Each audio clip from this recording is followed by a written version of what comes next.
자, 오늘은 이제 4월 세 번에 계획되어 있는 공부 중에 이제 첫 번째 시간인데요. 번호는 유대 로마 전쟁 두 번째 시간, 그리고 전체 강의에서는 신구약 중간사 27번째 시간이 되겠습니다.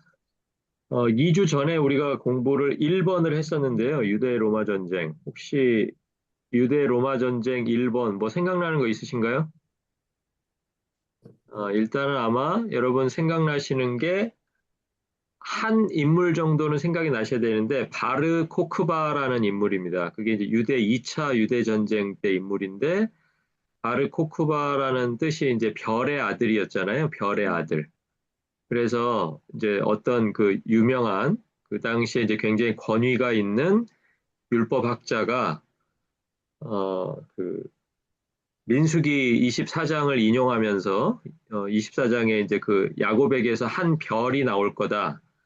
별이 별의 아들이다라는 이름을 가진 그 바르 코크바를 가리켜서 그 민수기가 이야기했던 그 사람이 바로 이 사람이다. 그러면서 그 사람을 메시아라고 그렇게 사람들에게 소개를 했어요. 네, 그러니까 이제 유대인들이니까 기독교인들과는 다른 거죠. 기독교인들에게 이제 메시아는 이 당시 기준으로 보면은 이제 유대전쟁 시기는 이미 이제 예수님이 십자가에 달리시고 부활하시고 승천하신 이후잖아요. 예, 이후여서 이 사람들은 이제 뭐 메시아가 우리에게 오실 거다라고 기다리는 사람들이 아니고 이미 메시아가 오셔서 그 구원의 일을 다 이루시고 하나님 우편에 지금 계신다라고 이제 믿었던 사람들이 기독교인들이고요.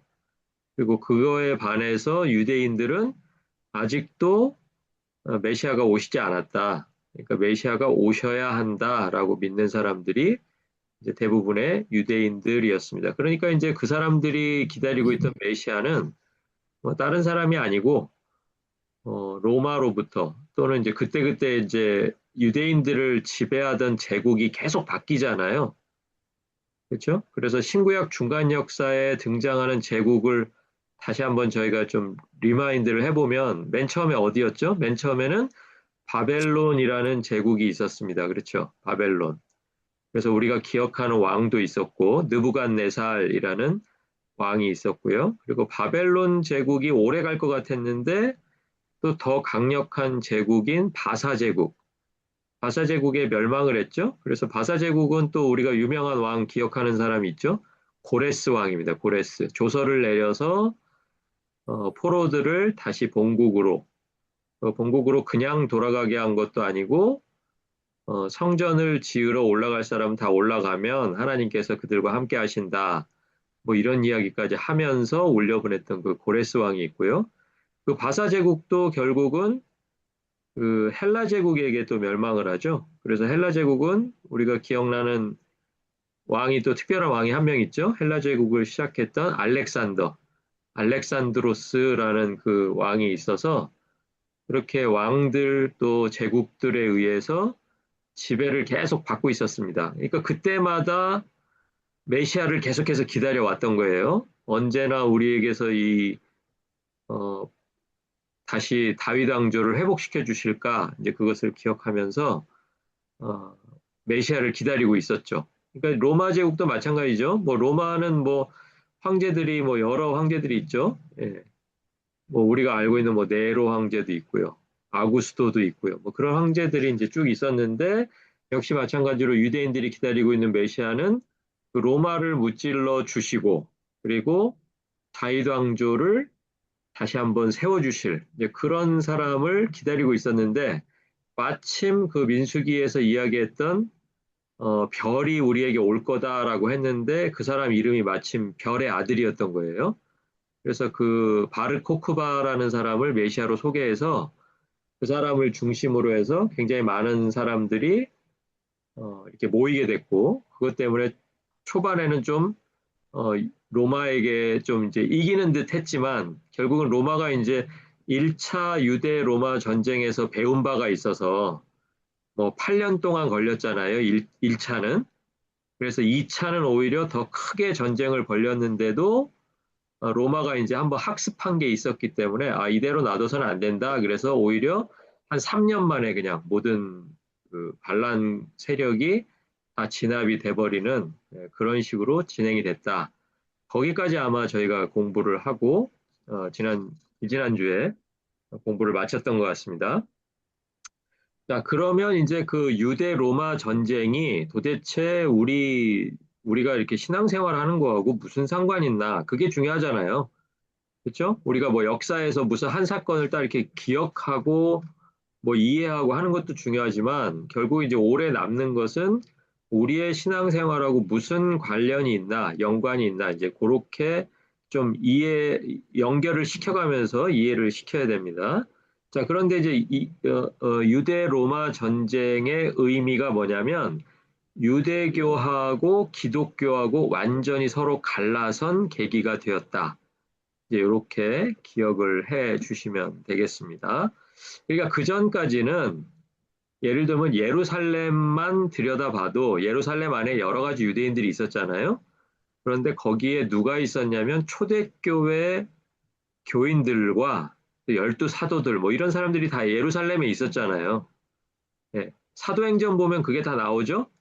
예, 그러니까 유대교를 믿는 유대인들이나 기독교를 믿는 유대인들이나 다 자기 터전에서 그냥 같이 어울려서 살고 있었다라는 얘기예요. 예, 그러던 것이 이제 유다 로마 전쟁이 벌어지면서 서로 완전히 갈라서서 뭐 거의 뭐 쉬운 말로 하면 원수처럼 그렇게 서로 갈라져 버린 그 계기가 바로 유대 로마 전쟁이다. 이렇게 이해를 하시면 되겠습니다. 이제 그 다음부터는 이제 각자 자기 갈 길 가는 거예요. 자, 그러면 이제 그 유대교와 기독교가 결별한 내용을 한번 살펴보면 1차 유대 로마 전쟁이 66년에 벌어졌습니다. 거기다 한번 써놔 보시겠어요? 1차 유대 로마 전쟁 그 옆에다가 그 노트 두 번째 줄에 있죠? 두 번째 줄에 그 옆에다가 66년이라고 이렇게 써놓으시면 됩니다. 자, 66년에 로마 전쟁이 일어났는데 그 바로 전에 무슨 일이 있었냐면 기독교인들이 네로 황제가 이제 약간 좀 이 사람이 정신이 오락가락 하는 사람이잖아요. 막 자기 맘대로 하고 막 이렇게 사람도 죽이고 불도 지르고 막 이런 사람인데 이제 로마 왕궁에 이제 불이 났단 말이에요. 자, 그래서 이제 그 기독교인들이 그 불을 질렀다라는 그런 이제 누명을 씌워가지고 네로 황제가 이제 그 박해를 막 펼친 거예요. 자, 그러니까 이제 네로 황제의 박해를 피해서 예루살렘을 떠나서 데가볼리에 펠라라는 도시가 있습니다. 펠라. 펠라라는 도시로 이제 다 이동을 하게 됩니다. 그게 이제 사도행전에 보면은 이제 그 큰 환란이 나와가지고 이제 뭐 이렇게 했다라는 것도 있지만은 요 네로 황제의 박해를 피해서 또 대대적인 이동을 하게 됩니다. 그러니까 사도행전에 나와 있는 그 이동하고는 좀 다른 거예요. 사도행전에는 여러분 잘 아시는 구절이 있잖아요. 어, 오직 성령이 너희에게 임하시면 너희가 권능을 받고 어디서부터요? 예루살렘과 온 유대와 그다음에요. 사마리아와 땅끝까지 이르러 내 증인이라 그렇게 돼 있잖아요. 그런데 실제로 그 일이 그냥 저절로 벌어진 게 아니라 예루살렘에 큰 박해가 나서 유대로 사마리아로 땅끝으로 이렇게 가게 된 거를 여러분이 아마 사도행전 읽으실 때 그 내용을 아시게 될 겁니다. 이제 그거하고 또 그 이후에 있었던 박해가 바로 네로 황제의 박해가 되겠습니다. 그러니까 1차적으로는 예루살렘에 큰 박해가 나서 뭐 사도들도 다 떠나고 뭐 이런 박해가 있었고요. 그리고 완전히 이제 모든 교인들, 초대교회 교인들이 다 대대적으로 예루살렘을 떠나게 된 계기는 네로 황제의 박해입니다. 그러니까 두 번의 큰 박해가 있었다. 이제 이렇게 이해를 해주시면 되겠습니다. 자, 그런데 이제 요 박해라는 것을 다른 말로 하면 이제 고난이다 이렇게 이해하실 수가 있잖아요. 자, 그래서 이제 미리 이렇게 네로 황제 때 또 사도행전이 이야기하는 그 큰 박해 때 이렇게 한번 똘똘 단결해서 이렇게 피난 가본 경험이 오히려 유대 로마 전쟁이 벌어지니까 이제 로마군이 이제 본격적으로 유대 땅으로 이제 쳐들어오는 거잖아요. 군사를 이끌고 이제 진압하러 오는 거잖아요. 자, 그런 상황 속에서는 오히려 기독교 공동체는 아주 신속하게 이제 다 똘똘 뭉쳐서 같이 피할 수 있는 그런 어떤 이유가 되었다. 왜냐하면 미리 한번 예방 주사를 맞았기 때문에 로마의 큰 군대가 왔을 때도 당황하지 않고 지도자를 따라서 이제 또 이렇게 피난 가고 그런데 이 피난 갔다라고 하는 것이 유대인들 눈에 볼 때는 굉장히 비겁하게 보이는 거예요. 왜 그랬냐면 이 당시에 이제 유대인들이 이제 유대 로마 전쟁을 일으킬 당시에는 그 열심당이 주도권을 잡고 있었습니다. 열심당은 이제 그 예수님의 12제자 중에도 열심 당원이 한 명 있었죠. 그게 누구냐면 이제 셀롯인 시몬이라는 사람이에요. 셀롯인 시몬. 여러분 들어보셨죠? 가룟 유다 바로 앞에 소개되어 있는 시몬이라는 이름 앞에 셀롯인 시몬 이렇게 되어 있습니다. 그 셀롯이라는 말이 뭐냐면 거기 질럿이라고 하는 열심당을 한글로 번역해 놓은 거예요. 아, 그러니까 열심당 시몬이 되겠습니다. 열심당원. 그러니까 뭐에 열심이에요, 이 사람들은? 뭐에 열심이에요? 유대의 독립에 열심이죠. 그렇죠? 예, 유대의 독립에 열심인 사람들이 주도권을 잡고 이제 유대 백성들에게 계속 설득을 하는 거예요. 우리가 이대로 있다가는 사람도 다 죽지만은 나라가 완전히 없어지게 생겼으니까 우리가 어떻게 해야 된다? 무장해서 우리가 투쟁을 해야 된다. 투쟁을 통해서 로마를 몰아내고 바르 코크바 같은 사람을 중심으로 해가지고 우리가 다윗 왕조를 다시 한번 일으켜야 된다. 자, 요번에 그러면 이제 왕조가 일어나면 몇 번째 왕조가 되는 거예요? 몇 번째? 세 번째. 왜 그렇죠? 자, 첫 번째는 다윗 왕조. 그 다음에 두 번째는 하스몬 왕조. 하스몬. 예, 하스몬 왕조. 예.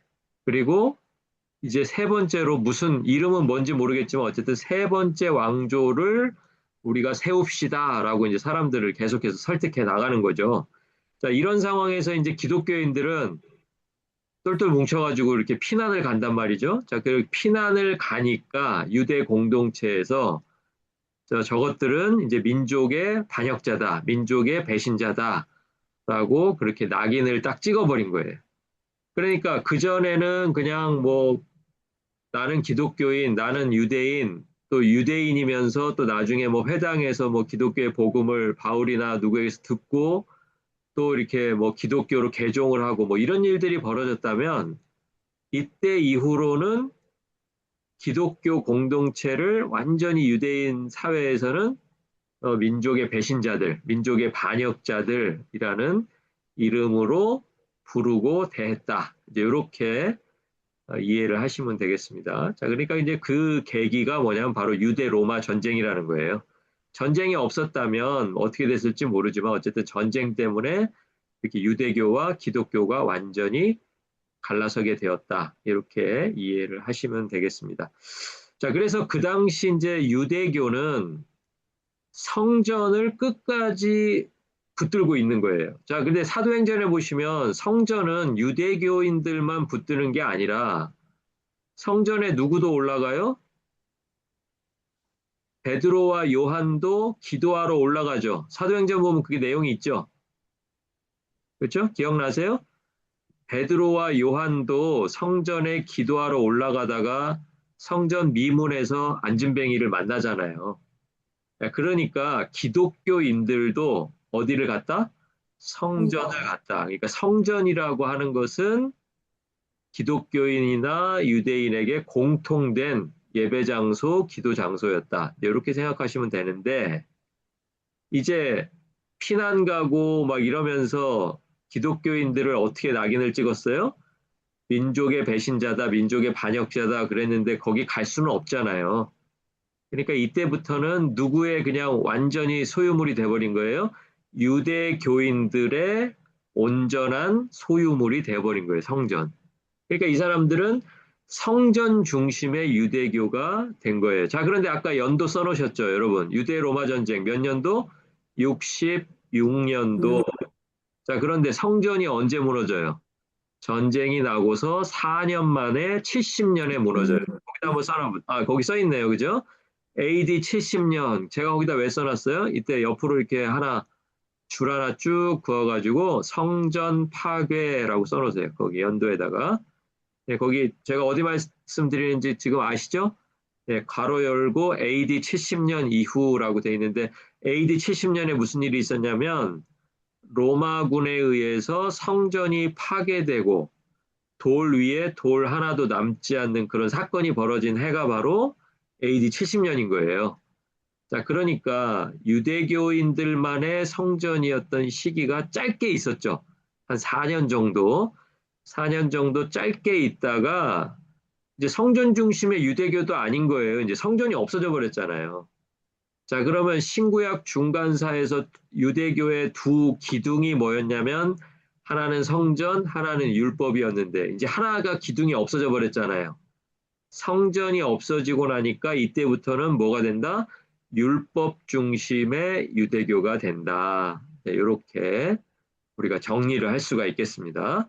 자, 그러면 기독교는 도대체 뭐냐? 기독교는 율법 중심이 아니고 예수 그리스도 중심이다. 예수 그리스도의 복음이 중심이 되는 그런 신앙이다. 이렇게 서로 완전히 이제 다른 길을 가는 거예요. 그래서 이 사람들은 이제 율법을 어떻게든 보존하고 또 율법에 기록된 것을 그대로 똑같이 또 필사하고 뭐 이런 것들이 중요했다면 기독교인들은 모여서 예수 그리스도에 대한 이야기를 나누고 또 그의 가르침을 기억하고 또 그가 지키라고 한 것들을 지키고 하는 그러한 신앙 체계로 서로 발전해 나갔다. 이제 이렇게 우리가 정리하면 되겠습니다. 자, 그 밑에 보시면 아까 제가 한번 설명을 드렸는데요. 유대교와 기독교는 어디에서 가장 차이가 나냐면 메시아 사상에서 가장 차이가 나요. 2차 유대 로마 전쟁 당시에 기독교인들은 시몬 바르 코크바를 메시아로 인정하지 않았어요. 아까 제가 설명드렸죠? 왜 인정하지 않았어요? 이 기독교인들에게 메시아는 누구밖에 없어요? 예, 예수. 십자가에 못 박히신 그 예수 그리스도, 부활하신 예수 그리스도, 승천하신 예수 그리스도, 그분이 메시아란 말이에요. 그러니까 그 메시아는 하늘에 지금 하나님 우편에 계시다가 나중에 다시 오시는 거지, 한 번도 안 오신 메시아는 없다는 거예요. 그게 유대인들하고 다른 점이에요. 그들에게 메시아는 이미 오셨어요. 자, 그래서 이때부터 이제 2차 유대 로마 전쟁 이후에, 그 2차 유대 로마 전쟁에서는 그 아키바라는 당대 최고의 랍비가 바르코크바를 메시아로 소개했다 그랬잖아요. 이 사람을 메시아로 소개하면서부터 이제 우리는 유대교에서 갈라져 나온 그런 종파가 아니라 우리들은 완전히 새로운 종교다, 새로운 신앙 체계다라고 이렇게 주장하면서 자기 정체성을 세워나갔다. 이렇게 이해를 하시면 되겠습니다.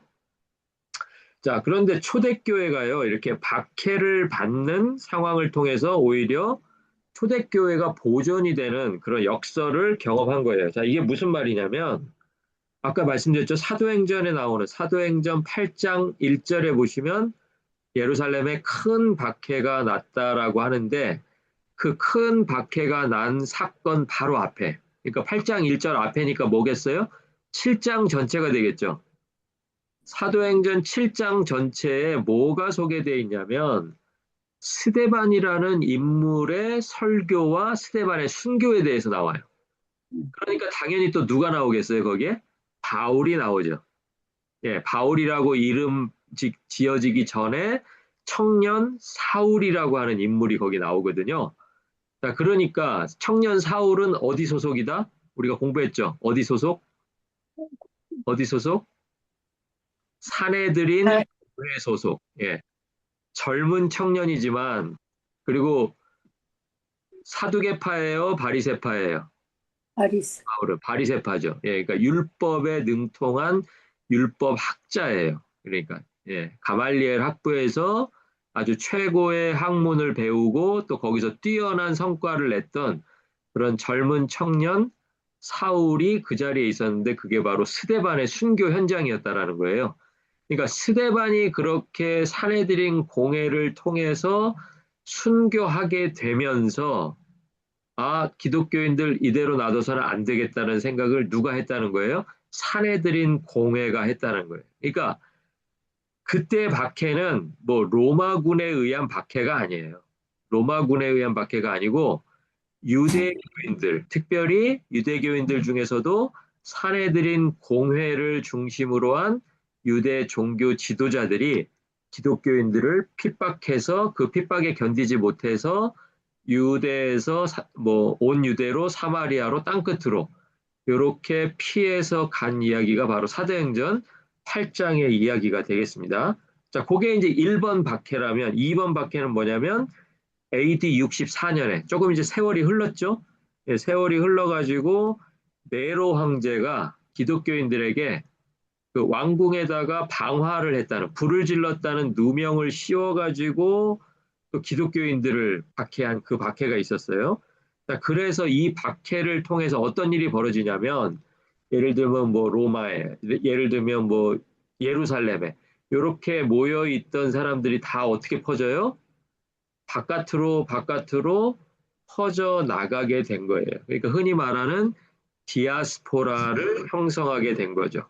자, 그러니까 초대교회 신자들이 유대 땅에만 있었는데 이제 점점 어떻게 돼요? 로마 제국 전체 땅으로 퍼져 나간 거예요. 그러니까 이들이 가고 싶어서 간 게 아니라 뭐 하러 간 거예요? 살려고 간 거예요. 살려고 도망쳐서 가다 보니까 결국은 어딘가에서 다 정착을 했겠죠. 뭐 계속 땅끝까지 갈 수는 없으니까 갈 수 있는 한계가 있잖아요. 그러니까 이 정도면 우리가 살 수 있겠다 하는 곳에서 또 그들이 뭐를 세우기 시작해요? 교회가 되기 시작하는 거예요. 뭐 가정교회가 되고 공동체가 교회가 되고 뭐 이런 일들이 계속 벌어지는 상황이었던 거예요. 자, 그래서 이 디아스포라 기독교인들이 유대 전쟁이 이제 2차까지 벌어지잖아요. 2차. 2차는 이제 여러분 연도가 언제냐면 132년입니다. 132년. 몇 년 동안? 3년 동안. 왜 그랬냐면 로마가 1차 때 교훈을 얻어가지고 이거 빨리 진압하지 않으면 또 일어날 수 있겠다라고 생각하고 3년 안에 진압을 해버린 거예요. 그래서 3년 만에 끝났습니다. 자, 그 2차 때 그 유대 땅에서 그렇게 여러 사람이 죽고 로마에 의해서 짓밟힐 때 이미 초대 교인들은 다 어디에 있었다는 거예요? 두 번의 박해 때문에 유대 땅 바깥으로 이미 나가 있었던 거예요. 자, 그러니까 이게 도망갈 때는 살려고 도망가고 자기 살던 땅을 떠나야 되고 모든 것을 포기하고 떠나는 삶이었던 것 같았는데 막상 2차 유대 로마 전쟁이 벌어지고 나서 보니까 이게 뭐예요? 이게 은혜더라는 거예요, 은혜. 예, 아버지 때, 할아버지 때 미리 피난 나올 수 있어서 어떻게 했다? 로마군의 손에 죽을 일이 없었다. 이렇게 이해를 해주시면 되겠습니다. 자, 그리고 이제 또 그렇게 보호도 받았지만 단지 보호받은 데서 끝나는 것이 아니고 기독교 복음을 들고 나간 거잖아요. 그렇죠? 이 사람들이. 자, 그러니까 기독교 복음이 그전에는 뭐 유대 땅에서 또는 바울 시대에는 로마에서 뭐 몇몇 가정이 이렇게 교회로 지켜지고 있었다면 나중에는 기독교 복음이 이방 세계 속에서 빠르게 퍼져나가는 그런 결과를 낳게 되었다. 그래서 물론 이후에도 로마 황제들에 의해서 계속해서 그러니까 기원 후 300년 정도까지는 계속 핍박을 많이 받았거든요. 네, 그러니까 앞으로도 뭐 한 150년 이상을 핍박을 받으면서 견뎌야 되지만 어쨌든 지도에서 이렇게 지도를 펼쳐놓고 본다면 처음 시작했던 그 예루살렘 안에서 시작했던 그 작은 교회가 이제는 로마 세계 전체로 퍼져나가게 된 그 계기가 바로 두 번의 큰 박해, 그리고 2차 유대 전쟁이 벌어졌을 때에는 오히려 보호함을 받고 또 그 직접적인 물리적인 피해로부터 약간 이렇게 비껴나서 있었던 그런 것을 우리가 역사를 통해서 확인할 수가 있겠습니다. 그렇게 이제 300년까지 이제 쭉 진행을 해오다가요. 300년 초반에 어떤 일이 벌어지냐면 제가 거기 노트에는 써놓지 않았는데 이제 로마가 거기다 한번 써놔 보시겠어요? 예, 300년 초반에 로마가 기독교를 종교로 인정하는 일이 벌어집니다. 자, 그걸 이제 조금 어려운 말로 하면 공인이라 그래요, 공인. 그전에는 기독교를 그냥 믿지 말라고 이제 막 박해를 하는 입장이었다면 이제 300년대 초기가 되니까 로마 황제 중에서 이제 이것도 이제 좀 사연이 있어요. 이제 긴데 이제 간단히 말씀드리면 이 황제 어머니가 기독교인이었습니다. 황제의 어머니가 기독교인이어도 뭐 황제가 그걸 인정할 수는 없죠. 로마는 기본적으로 기독교를 박해해 왔으니까. 자, 그런데 전쟁을 벌이면서 왕위를 누가 차지할 것이냐 이렇게 치열하게 후계자들끼리 전쟁을 막 벌이는 와중에 이 기독교를 공인한 왕의 꿈에 하나님의 계시를 본 거예요. 자, 그래가지고 이제 이 왕이 이제 콘스탄티노플이라는 왕이거든요. 콘스탄티누스라는 왕인데 이 콘스탄티누스 왕이 기독교를 공인을 해버립니다. 자, 오늘부터 이제 기독교 믿어도 돼라고 이야기하고 그리고 세월이 어디까지 흐르냐면 이제 397년까지 흘러가게 됩니다. 자, 그런데 이전까지는 뭐가 있었냐면 계속해서 핍박이 있고 핍박 받으면 어떻게 해야 돼요? 사람들이 도망가야 되잖아요. 예, 도망갑니다. 그래서 이제 추방도 되고 도망도 가고 그리고 전쟁이 일어나고 뭐 이런 일들을 계속 겪으면서 확장은 됐는데 그러니까 너무 멀리 있다 보니까 로마 제국이 뭐 엄청 넓잖아요. 넓은 지역에서 믿는 믿음이 조금씩 조금씩 세월이 흐르면서 차이가 난 거예요. 그러니까 예수님이 오셨던 때를 기준해서 본다면 거의 지금 한 400년 가까이 시간이 경과한 거잖아요. 그러니까 이게 400년 가까이 서로 이렇게 교류가 없이 그냥 숨어 있는 것처럼 해가지고 신앙생활을 각자 유지를 하다 보니까 나중에 이렇게 딱 만나 보니까 이제 자유롭게 돼가지고 만났잖아요. 만나서 비교를 해봤더니 너하고 나하고 너무 다른 거예요. 처음에는 그게 다를 이유가 없었는데 이제 세월이 흐르면서 각자가 중요하게 생각했던 말씀이 다르고 또 각자가 또 뭐가 달라져요? 똑같은 말씀에 대한 해석이 달라요. 예. 그러니까 가까운데 같이 뭉쳐 있을 때는 해석이 좀 다를 때는 그 해석을 조정해서 하나의 해석으로 통일되게 유지를 할 수가 있었다면 로마 제국에 여기저기 퍼져 있는 동안에 그게 안 됐던 거예요. 그리고 겉으로 나타날 수도 없잖아요. 왜냐하면 로마 제국에게 들키면 안 되니까. 그러니까 각자가 이렇게 나뉘어져서 각자가 알아서 살아갈 때 유지했던 그 신앙이 나중에 이제 자유를 얻고 보니까 너무 많이 달랐던 거예요. 특별히 뭐가 달랐냐면 이제 자기들이 이제 그 예배 때 읽었던 그 복음이 있을 거 아니에요?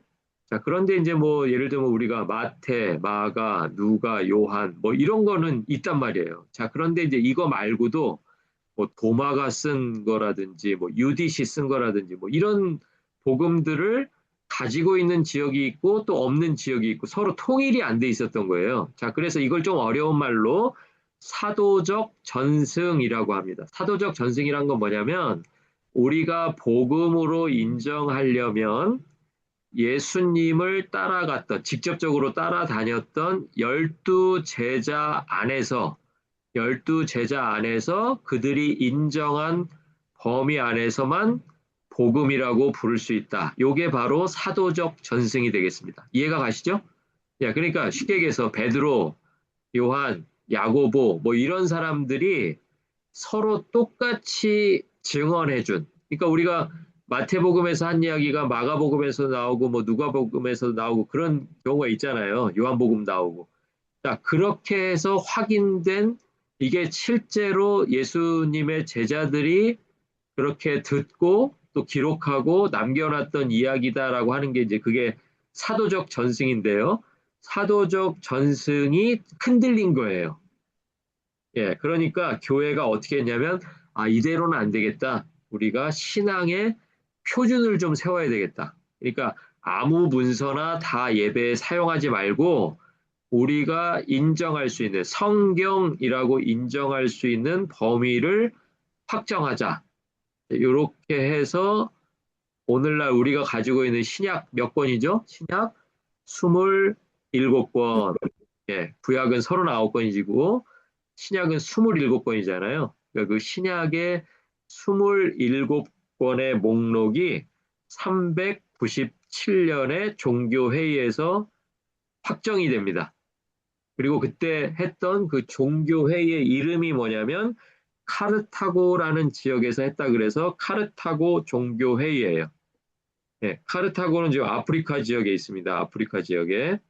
그러니까 로마가 뭐 유럽도 다스렸지만 중동도 다스리고 아프리카도 다스리고 이제 이런 큰 제국이었기 때문에 그 제국 안에서 자유를 얻었던 기독교인들이 카르타고에 모여가지고 회의를 한 거예요. 자, 우리의 신약 성경은 여기서부터 여기까지로 하자. 그래서 오늘 여러분이 가지고 계신 그 성경 있죠? 그 순서하고 네. 똑같습니다. 마태복음에서 시작해서 어디서 끝나요? 요한 계시록에서 끝나는 그 27권의 목록이 언제 정해져요?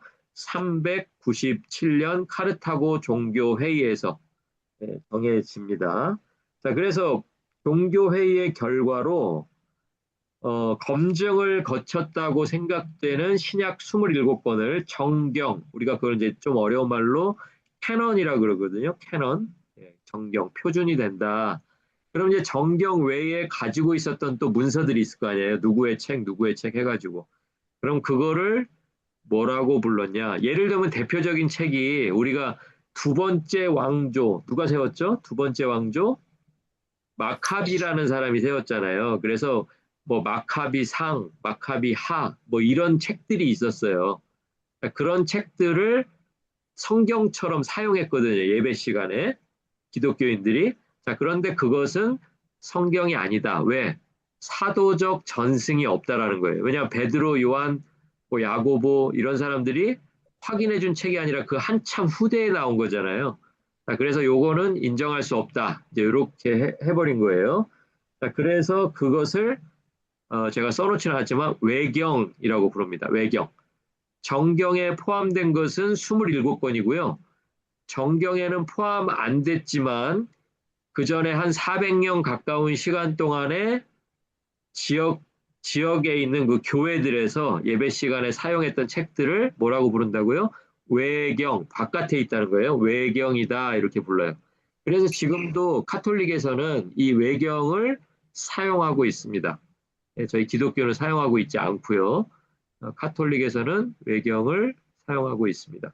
자, 그래서 이 정경, 27권의 책이 흩어진 교회가 공유할 수 있는 유일한 권위이자 그리고 우리가 교회라는 그런 정체성의 근거가 된다라고 그렇게 할 수가 있겠습니다. 그래서 유대 로마 전쟁은 이렇게 이제 그런 의미가 있고요. 우리가 지금 공부하고 있는 그 유대 로마 전쟁 그리고 또 유대와 교와 기독교가 이렇게 갈라지게 된 배경 그리고 그 핍박이 있었지만 두 번의 핍박 때문에 오히려 나중에 큰 그런 핍박이 왔을 때, 또 큰 전쟁과 그런 추방이 벌어졌을 때 오히려 보호를 받았던 그런 역사가 교회의 역사다. 이제 그렇게 말씀드릴 수가 있겠습니다. 그래서 이것을 한마디로 정리해 보면 성전은 파괴되었지만 성전은 몇 년도에 파괴됐죠? 70년에 파괴가 되었죠. 70년의 성전은 파괴가 되었지만 오히려 예수님께서 말씀하신 몸된 성전, 그러니까 너희 몸이 성전이라고 베드로가 그렇게 얘기하잖아요. 그러니까 너희 몸이 성전이라고 했을 때 그 몸된 성전이 오히려 더 제국 안에서 더 커지고 성전은 건물로서의 성전을 한번 세워지면 그냥 뭐 그 성전 자체가 커질 수는 없잖아요. 물론 뭐 헤롯 대왕처럼 좀 크게 짓고 뭐 이런 걸로 커지는 거 말고 그 자리에 하나 그냥 자리 잡으면 그걸로 끝인데 오히려 그 눈에 보이는 성전이 다 허물어지니까 오히려 기독교인 한 사람 한 사람이 예수 그리스도의 몸된 성전이 되어서 성전이 날마다 날마다 확장되는 그런 결과를 가져왔다. 이렇게 요약해서 정리할 수가 있겠습니다. 자, 오늘은 지지난주에 이제 유대 로마 전쟁 첫 번째 시간을 공부했고요. 오늘은 이제 두 번째 시간인데 이렇게 해서 유대 로마 전쟁에 대한 이야기를 마치고요. 앞으로 두 번 이제 수업을 하실 건데 그 두 번의 수업은 예수님께서 돌아가실 때 이제 재판을 받게 되잖아요. 그럼 우리가 이제 지난 시간에도 한번 말씀드렸지만 그 재판에 관여된 사람들이 대표적인 인물이 이제 빌라도라는 인물이 있고요. 로마 쪽에서는. 그리고 빌라도 혼자만 이게 재판에 관여된 게 아니라 누가 또 있어요? 사내들인 공회원들이 있습니다. 뭐 대제사장들과 백성의 장로들. 그리고 또 이것을 같이 겪어야 되는 뭐 베드로를 비롯한 12제자들. 예, 이런 사람들을 이제 살펴보면서 예수님이 마지막 받으셨던 그 십자가형과 또 예수님의 재판, 그런 것들이 우리가 어떤 의미가 있고 또 그 일을 통해서 하나님께서 결국은 성경이 말씀하신 것들을 이렇게 하나하나 이루어 가셨다는 것을 우리가 한번 말씀을 통해서 확인하는 시간을 두 주에 걸쳐서 그렇게 갖고, 그리고 신구약 중간 역사 그렇게 마무리하도록 하겠습니다. 오늘 공부하시느라고 수고 많으셨고요. 다음 주 목요일 7시 45분에 저희들이 28번째 시간으로 다시 만나서 공부하도록 하겠습니다. 수고 많으셨습니다. 감사합니다. 하셨습니다.